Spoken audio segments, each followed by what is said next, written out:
Welcome back, everyone. The last episode, we blew up a $1 million SSTO. So today, I decided we need to make some more money. So here's another SSTO prototype. This one costs about $350 a piece. So kind of expensive, but if it's reusable, then it doesn't really matter. So we have a satellite we're going to be launching today. It's a Sentinel satellite. It's meant to check for asteroids. We got some asteroid contracts we need to do. They'll make us a ton of money. So mainly like direct class D asteroid on the solar system. So that's why we're going to do it. We also have the detector comments with the Sentinel infrared telescope. Once we get a Sentinel telescope out there, we should just be able to make free money basically. So it's a very wise investment. Should have done it earlier. And we can also use asteroids for refueling if we need to.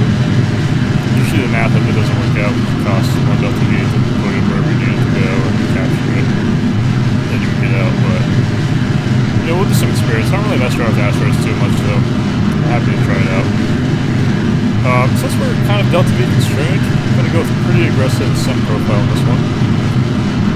We need to get to orbit as fast as possible, basically. And we need to have enough fuel to land too. We did add some parachutes to this craft, but it's pretty, the parachutes are, it's a heavy craft, so the parachutes are used for stabilization purposes. And also added fins to control it on the side, if it does a problem with the last booster. The last booster didn't have long missions. Never should have launched it, it was too expensive, too ambitious. Using some new mods, so I didn't really understand. Constantly too much. We got 12 vector engines powering this thing, so too fast. Pretty expensive. Very high thrust to weight ratio. Vector engines, they're kind of perfect for building SSTOs like this. They got decently high efficiency at all altitudes. Especially like a sea level engine. So they're nice out, running at 315 speed.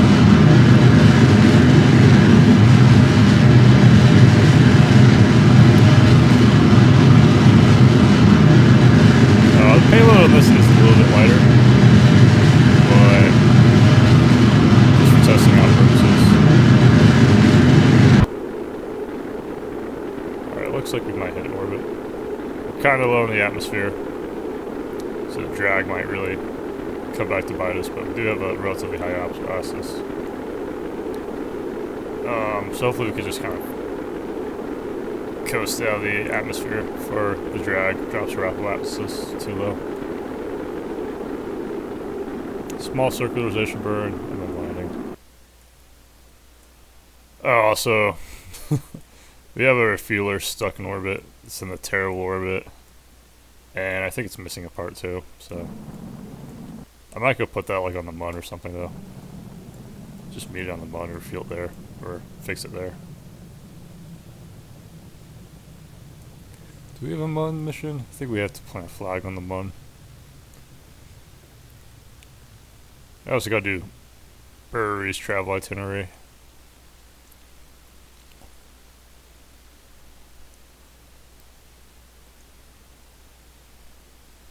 I'm feeling pretty good about our contracts. So this thing's not very stable. We'll put all the fuel in the bottom fuel tank. Just kind of balance out the mass a lot. These fuel tanks, they're kind of expensive though. I didn't realize how expensive they'd be, but they're kind of expensive and they're kind of heavy compared to like a caravan tank or something.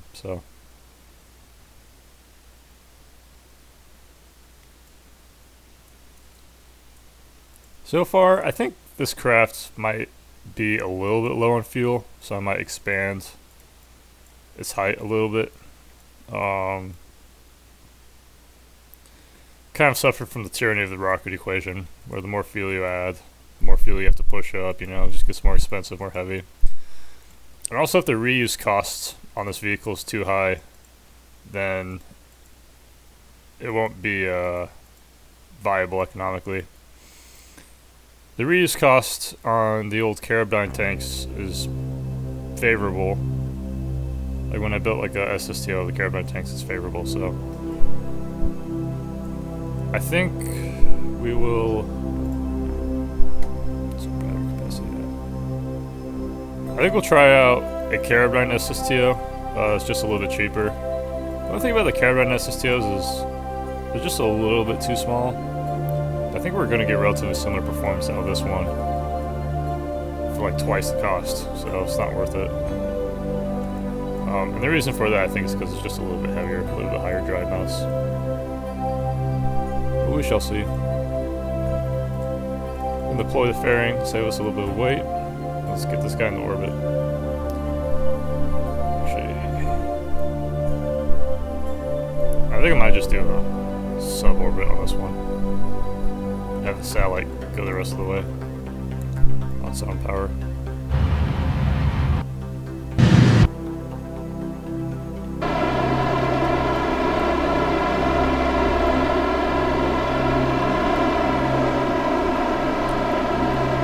Really struggling here. Might need to add more RCS thrusters too. Even better control.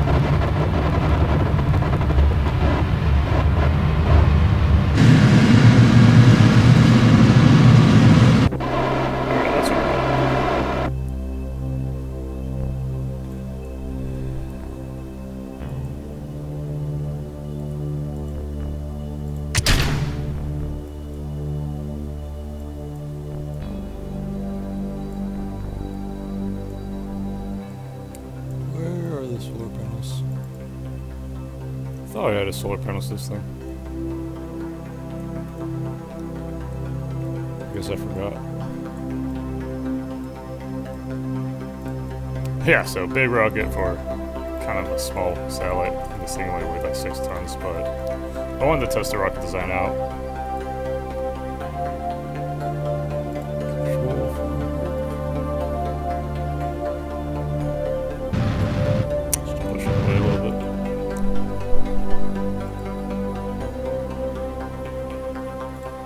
We'll call this datasat.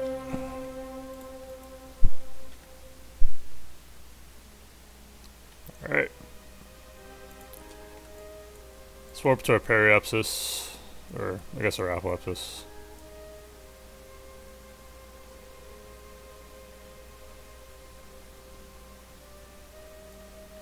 Alright, now we want to get as close to the KC as we can.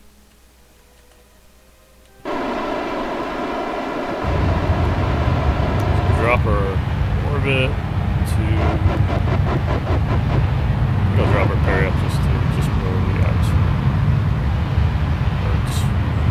Just below the ground.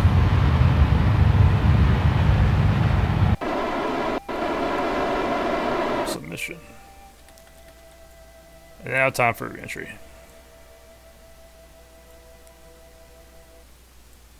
So here's how we'll see how the craft really holds up. It might be too heavy. It might have. I think these tanks they're a little bit heavy, and this craft's kind of aerodynamic, so we may not be able to slow down fast enough to let the parachutes deploy. But the idea is to let the parachutes deploy, stabilize the rocket, and then we'll touch down with a nice soft landing. Hopefully, I'm coming in shallow enough that we don't have any of the vectors exploding. Usually, with the SSTOs, I'll put like a heat shield on the front. I re-enter face first like a lawn dart, put the fins on the back, and then I'll do a flip maneuver at the last second. But I thought I'd try this one out. You gotta experiment with your designs.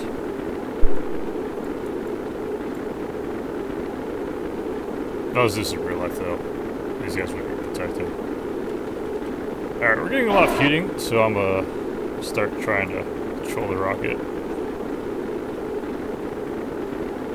Slow down, glide maybe.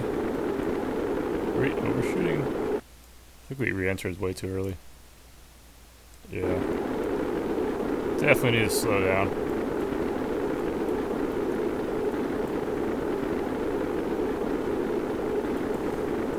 Yeah, one thing we can do is flip.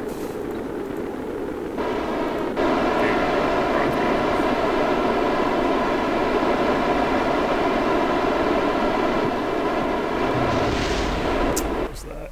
Alright, looks like we lost the vector. Yep, dumb to enter engine first. Don't do it.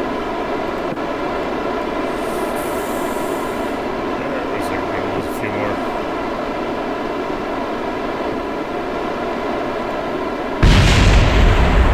Also don't have enough control over the rocket. Lost a few. Lost 2 so far. Each one was cost 18,000 apiece. Even worse, I think we're gonna be landing on the ocean.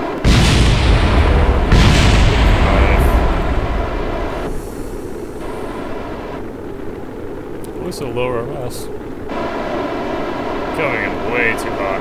Way too fast, way too shallow of an angle. Should have glided more.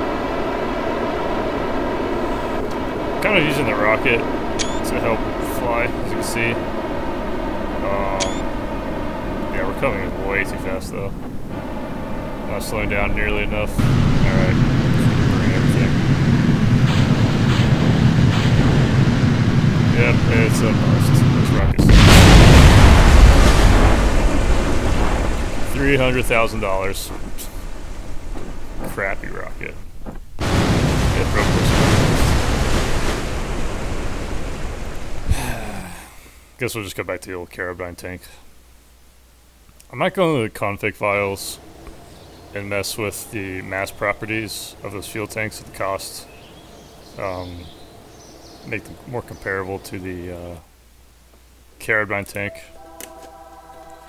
I guess as a bigger fuel tank, you know, you think maybe it should cost a little bit more, or, well, you could argue like it's more complicated, so it should cost more, but you could also argue that, like, you know, since there's like more structural support and stuff, it should cost more. You could also argue because it's bigger, it should be cheaper to make. Generally, like, the bigger a thing is, the cheaper it is to make. I forget. Do we have to have this guy in solar orbit, or can we just leave it in Kerbin orbit?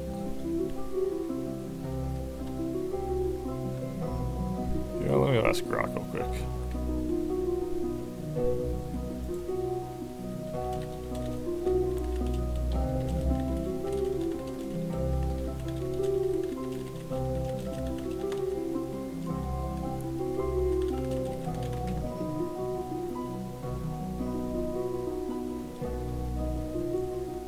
Yeah, let's go Kerbin orbit.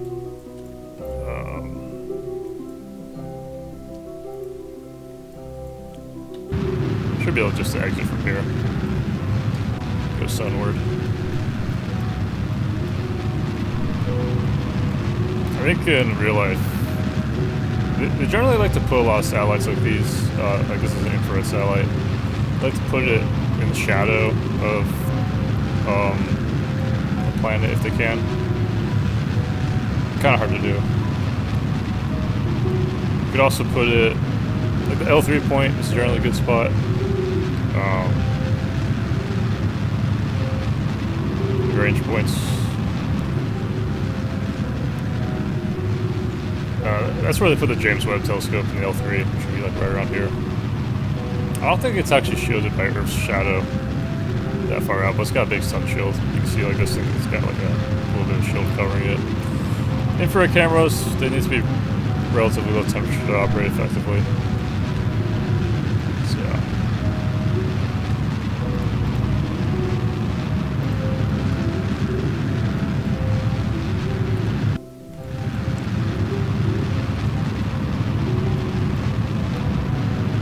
we'll just put this small orbit just shy of Kerbin. Somewhere safe and stable, but nearby.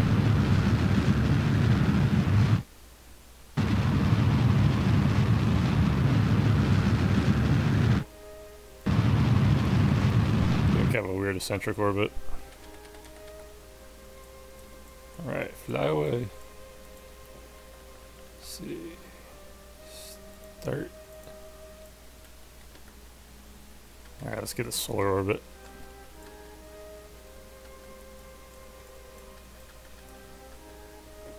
Maybe we just passed by the planet or something. Yeah, just went by the moon. Nice. Kerbal orbit.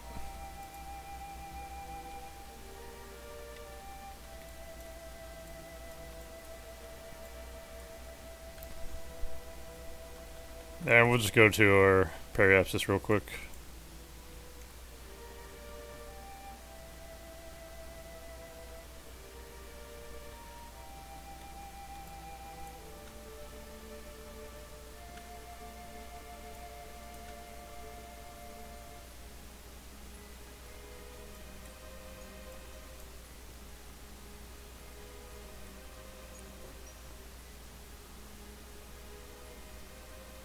I forget how long it takes to map the satellites or the comets. I forget it has to be a specific orbit. Usually like the satellite contract does you put in like a specific orbit.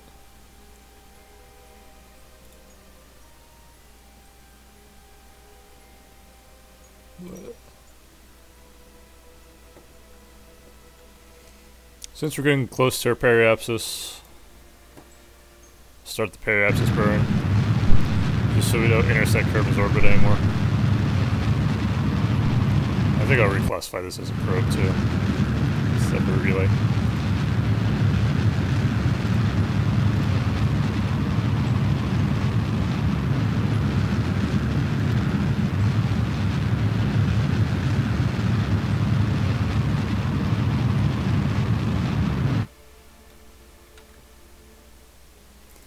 Now, if I've done everything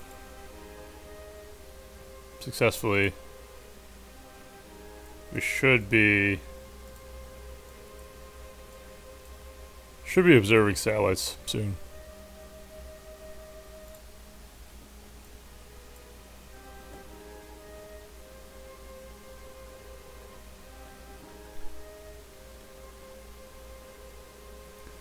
We also need to observe 3 comets. I think that'll take a while. I think comets are a little bit more rare. Never actually been to a comet. Only been to Asteroid a few times.